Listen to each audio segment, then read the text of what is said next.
കുട്ടി നാമനിർദ്ദേശ പത്രികക്കൊപ്പം നൽകിയ സത്യവാങ്മൂലത്തിൽ ഭാര്യയുടെ വരുമാനം സംബന്ധിച്ച കോളം പൂരിപ്പിച്ചിരുന്നില്ല.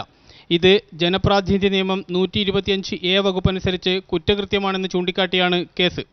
അദ്ദേഹം കൊടുത്തിട്ടുള്ള അഫിഡവിറ്റിൽ എല്ലാ കോളവും പൂരിപ്പിക്കാത്തതായി കണ്ടിട്ടുണ്ട്. വ്യക്തമായി സ്വത്ത് വിവരം വെളിപ്പെടുത്തുന്ന ഒരു കോളം പൂരിപ്പിക്കാതെയാണ് അദ്ദേഹം അപേക്ഷ സമർപ്പിച്ചത്. തെറ്റായ വിവരങ്ങൾ നൽകുക, വിവരങ്ങൾ മറച്ചുവെക്കുക തുടങ്ങിയ കുറ്റകൃത്യങ്ങളാണ് ഇതിലൂടെ കുഞ്ഞാലിക്കുട്ടി ചെയ്തത് എന്നാണ് പരാതിയിലുള്ളത്. മാത്രവുമല്ല, പൊതുപ്രവർത്തകൻ എന്ന നിലയിൽ ഇത്തരം തെറ്റായ കാര്യങ്ങൾ കണ്ടാൽ ചൂണ്ടിക്കാണിക്കാൻ കൂടി ബാധ്യസ്ഥനായ വ്യക്തിയാണ് കുഞ്ഞാലിക്കുട്ടി. അതുകൊണ്ട് IPC 177 പ്രകാരവും കേസ് രജിസ്റ്റർ ചെയ്യണമെന്നും പരാതിയിലുണ്ട്.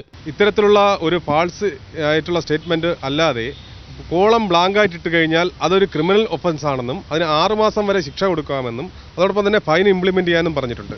മലപ്പുറത്തെ BJP സ്ഥാനാർത്ഥി ശ്രീപ്രകാശിന്റെ ചീഫ് ഏജന്റ് K. രാമചന്ദ്രനാണ് അഡ്വക്കേറ്റ് RS രാജീവ് വഴി പരാതി നൽകിയത്. പ്രത്യക്ഷത്തിൽ ഗുരുതരമായ കുറ്റകൃത്യങ്ങൾ അടങ്ങുന്നതല്ല പരാതിയിലെ വകുപ്പുകൾ എന്നതിനാൽ ഉന്നത ഉദ്യോഗസ്ഥരുമായി ചർച്ച ചെയ്ത് നടപടി സ്വീകരിക്കുമെന്ന് മലപ്പുറം പോലീസ് അറിയിച്ചു.